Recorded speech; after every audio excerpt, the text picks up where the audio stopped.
Stoi yöne komşun kıyalı tansedya.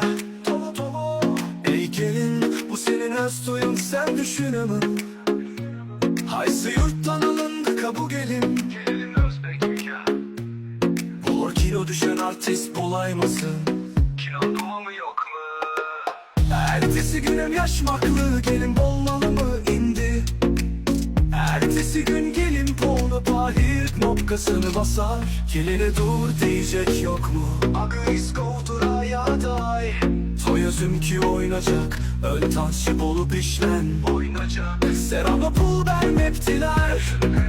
Arma gelin oğlan hayalladı. Kilo doğumu yok mu? Dolabı yok mu? Geline dur diyecek yok mu? Agı iskovdura ya day. Ön tanşip olup işlen. Toy özüm ki oynayacak. Oynayacak. Seraba pul vermeptiler.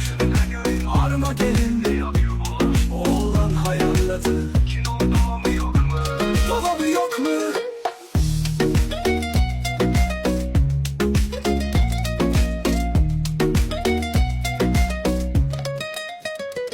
Öztoyu yöne komşun kıyalı tansedya.